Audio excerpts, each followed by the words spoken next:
Class 10th में फिर से आप सभी बच्चों का एक बार स्वागत करते हैं। कल हम लोग उदासीनीकरण अपक्रिया तक देख लिए थे। न्यूट्रलाइजेशन रिएक्शन क्या है इसके बारे में कल हम देख लिए थे और कल बताए थे कि इसके आगे हम लोग यहाँ से देखेंगे अम्लों के साथ धात्विक ऑक्साइडों की अपक्रियाएं। ठीक है, आज हमको यही टॉपिक स्टार्ट करना है। एसिड बेस एंड साल्ट हम लोग पढ़ रहे हैं, आप जानते हैं। इसको हम एक एक्टिविटी से स्टार्ट करते हैं। एक्टिविटी नंबर आपका है 2.7। क्या कर रहा है, बीकर में आप कॉपर ऑक्साइड की थोड़ी सी मात्रा लीजिए, ठीक है, और हिलाते हुए उसमें धीरे धीरे क्या करना है, डाइल्यूट HCl मिलाना है, तनु हाइड्रोक्लोरिक अम्ल मिलाना है। ठीक है, थोड़ा सा उसमें हम क्या लेंगे, कॉपर ऑक्साइड लेंगे और थोड़ा उसको हम सेकिंग करते हुए HCl मिलाएंगे। कह रहा है कि विलयन के रंग पर ध्यान दीजिए, कॉपर ऑक्साइड का क्या हुआ है। तो कॉपर ऑक्साइड का क्या हुआ है, कॉपर ऑक्साइड जब HCl से रिएक्शन करता है तो कॉपर क्लोराइड बन जाता है, कॉपर सेकेंड क्लोराइड बनता है। कह रहा आप देखेंगे कि विलयन का रंग कैसा हो जाता है, नील हरा हो जाता है। ठीक है, हल्का हल्का ब्लूइश ग्रीन हो जाएगा। ठीक है, नील हरा हो जाएगा एवं कॉपर ऑक्साइड उसमें घुल जाता है। तो इसमें कौन सा रिएक्शन होगा, केमिकल रिएक्शन हो रहा है, आप जानते हैं। ठीक है, अगर किसी भी चेंज में से क्या हो रही है, कोई अगर दो सब्सटेंस आपस में मिलाया जा रहा है, उसमें से कोई गैस बाहर निकल रही है, या कलर चेंज हो जा रहा है, या टेम्परेचर बढ़ जा रहा है या घट जा रहा है, ये सब क्या होते हैं, ये सभी रासायनिक अपक्रियाओं के लक्षण होते हैं। ठीक है, सभी केमिकल रिएक्शन के लक्षण होते हैं, ये आप पढ़ चुके हैं। तो यहाँ पे हमने क्या लिया था, धातु का ऑक्साइड लिया था, मेटल ऑक्साइड लिया था, कॉपर ऑक्साइड आप लिए थे। ठीक है, और इसमें क्या मिलाया आपने, डाइल्यूट HCl मिलाया। ठीक है, यहाँ पे 2 मोल ले लेंगे, क्या होगा, 2 हाइड्रोजन और 1 ऑक्सीजन। ठीक है, बाहर निकल जाएगा, यानी H2O आपका क्या हो जाएगा, बाहर निकल जाएगा। ठीक है, और ये बन जाएगा आपका CuCl2 प्लस H2O। तो इस तरह से इसमें क्या होता है, कोई भी मेटल ऑक्साइड जब एसिड से रिएक्शन करता है तो साल्ट का फॉर्मेशन होता है, साथ ही साथ वाटर का फॉर्मेशन होता है। जनरली अगर हम कहना चाहें तो ये कह सकते हैं। कह रहा है कि अब उपरोक्त अपक्रिया के लिए समीकरण लिखिए और उसे संतुष्ट कीजिए। तो समीकरण हमने लिख लिया है। ठीक है, कॉपर सेकेंड ऑक्साइड है और ये क्या करता है, HCl से रिएक्शन करता है, क्या बनाता है, CuCl2 बनाता है और H2O बनाता है। बैलेंस केमिकल रिएक्शन आपके सामने है।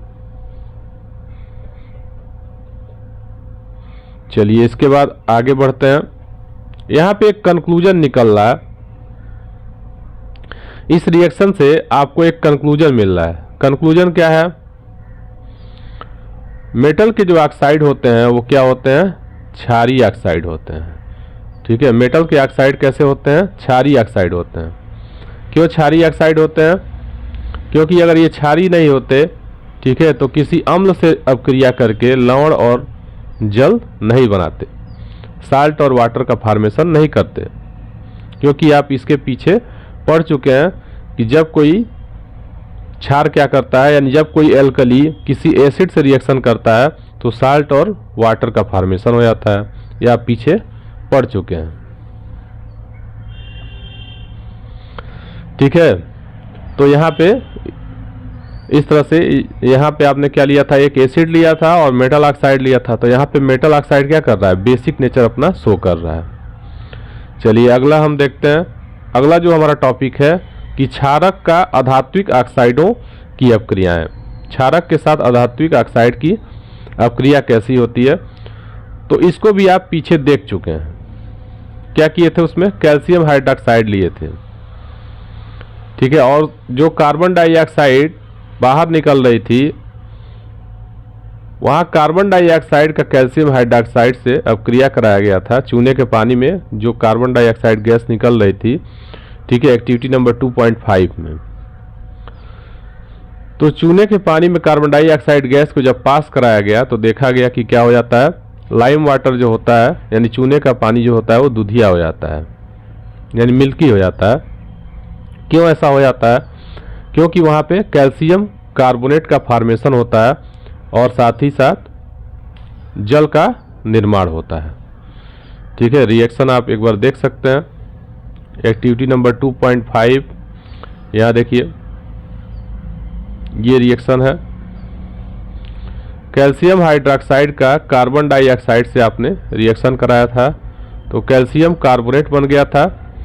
ठीक है, साथ ही साथ H2O का फॉर्मेशन हो गया था। ये जो अब क्रिया है वो क्या प्रदर्शित कर रही है?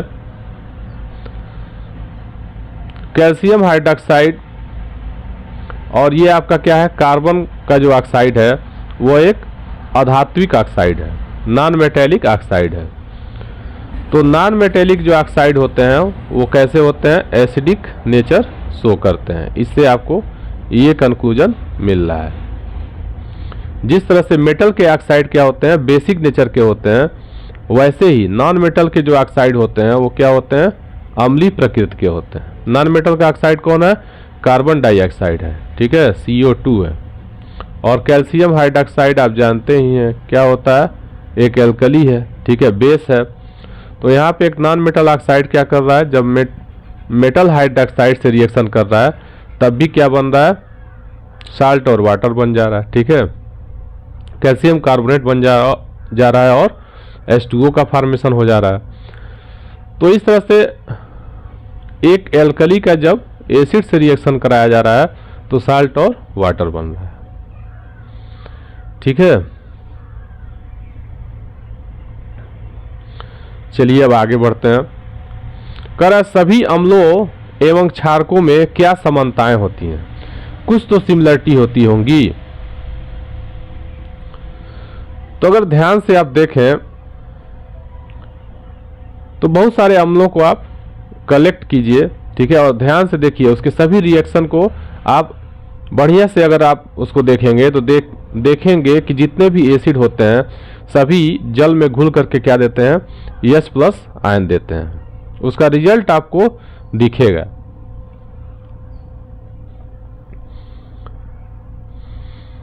मेटल के साथ रिएक्शन करने पर सभी एसिड क्या करते हैं, हाइड्रोजन गैस उत्पन्न करते हैं। इससे पता चलता है कि सभी अम्लों में क्या होती है, हाइड्रोजन होती है। पहली बात तो यही कंक्लूजन है कि सब में क्या होता है, हाइड्रोजन होता है। हर एक एसिड में हाइड्रोजन है, तभी तो वो मेटल से रिएक्शन करके हाइड्रोजन बाहर निकल रही है। और साथ ही साथ एक कंक्लूजन आपको और दिख रहा होगा कि सभी जो हाइड्रोजन है वो क्या है, रिप्लेसेबल है।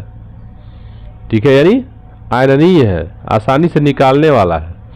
जैसे एग्जाम्पल के तौर पे अगर हम कोई भी एक एग्जाम्पल ले लें, जैसे HCl ही है तो ये क्या कर सकता है, H+ आयन और प्लस Cl- आयन में यह ब्रेक हो जाता है। कैसे ब्रेक होता है, वाटर में घोलने पर यह ब्रेक होता है, एक्वस मीडियम। अब यही जो H+ आयन दिया हुआ है वो H+ आयन और प्लस H2O, ठीक, तो क्या बनाता है, ये हाइड्रोनियम आयन बना देता है, H3O पॉजिटिव आयन बनाता है। ठीक है, तो यह एक कॉमन हर एक एसिड में पाया जाता है। ठीक है, कॉमन प्रॉपर्टी है जो हर एक एसिड क्या करता है, शो करता है। सभी क्या करते हैं, एक्वस मीडियम में H+ आयन देते हैं। इसके और भी बहुत सारे एग्जाम्पल हो सकते हैं। जैसे मान लीजिए और हम एग्जाम्पल ले लें, जैसे H2SO4 है, ये क्या होता है, 2H+ आयन देगा और प्लस सल्फेट आयन देगा। ठीक है, सल्फेट आयन देगा। यहाँ पे जो एक्टिविटी किया हुआ है, यह एक्टिविटी क्या शो कर रहा है, यहाँ पे ये शो किया जा रहा है कि एसिड जो होते हैं, ठीक है, आयनीय होते हैं, यही बताया जा रहा है। पहले तो ये दिखाया कि हाइड्रोजन सब में होता है और फिर यह क्या किया है, आपको कुछ सैंपल लेने के लिए करा है। जैसे ग्लूकोज है, अल्कोहल है, हाइड्रोक्लोरिक अम्ल है, सल्फ्यूरिक अम्ल आदि का सॉल्यूशन लेना है आपको। ठीक है, एक कार्क पर 2 कील लगा लेना है और 100 ml के बीकर में रख देना है। यहाँ पे फिगर के अकॉर्डिंग उसको अरेंज कर लेंगे। देखिए यहाँ पे रबर का कार्क लिया है,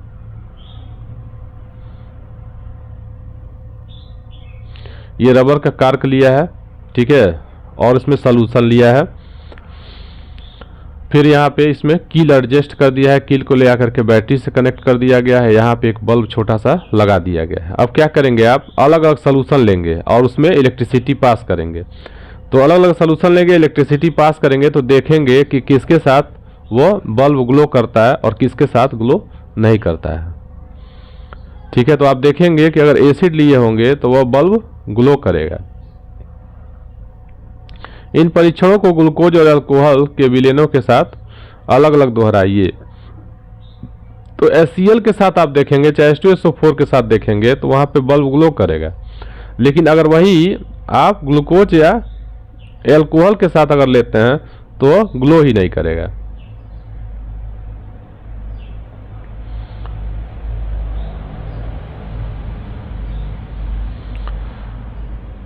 यहां पे देखिए, ग्लूकोज और अल्कोहल का विलयन विद्युत का चालन नहीं करते हैं, यानी उसमें इलेक्ट्रिसिटी पास ही नहीं करती है। ठीक है, क्योंकि सर्किट ब्रेक है, यहाँ पे कनेक्ट तो है नहीं वायर, यहाँ इन दोनों के बीच में, इन दोनों के बीच में किससे होकर जाना है, सॉल्यूशन से ही होकर के जाना है। तो यहाँ से क्या बताया जा रहा है, एसिड्स में H+ आयन, ठीक है, तथा ऋणायन, जैसे HCl में मान लीजिए HCl ब्रेक होगा, अभी बताया है, H+ आयन और Cl निगेटिव आयन में ब्रेक होगा। HNO3 है तो H+ आयन मिलेगा और नाइट्रेट आयन मिलेगा। CH3COOH है, यानी एस्टिक एसिड है, ठीक है, CH3COOH, यह किस में ब्रेक हो जाएगा, आपका ये वाला जो हाइड्रोजन है, इधर वाला ऑक्सीजन से जो जुड़ा हुआ है वो रिप्लेसेबल है, वो H+ आयन के रूप में टूट जाएगा और एसीटेट आयन बनेगा। तो यही समझाया जा रहा है एक्टिविटी के माध्यम से कि जो एसिड्स होते हैं, सभी एसिड्स जो होते हैं वो क्या करते हैं, एक्वस मीडियम में H+ आयन देते हैं। ठीक है, बताएं, जैसे CH3COOH ही ले लो, ठीक, CH3COOH यह ब्रेक हो जाएगा किसमें, एसीटेट आयन में, ठीक है, यानी CH3CO निगेटिव और प्लस H+ आयन। और फिर ये जो H+ आयन है वो क्या करेगा, H2O के साथ बॉन्ड फॉर्मेशन कर लेगा। ठीक है, क्योंकि ऑक्सीजन के पास लोन पे इलेक्ट्रॉन होता है तो ये क्या कर सकता है, अपना डोनेट पेयरिंग कर सकता है और कोऑर्डिनेट बॉन्ड बनाता है। तो इस तरह से आपको कंफर्म हो गया होगा कि जितने भी एसिड्स होते हैं वो क्या करते हैं, सभी H+ आयन देते हैं।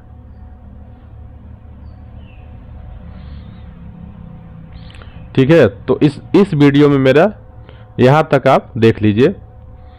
अब फिर जल्दी ही इसके बाद नेक्स्ट वीडियो हम लेकर के आएंगे, फिर यहाँ से टॉपिक हम स्टार्ट करेंगे कि एक्वस मीडियम में।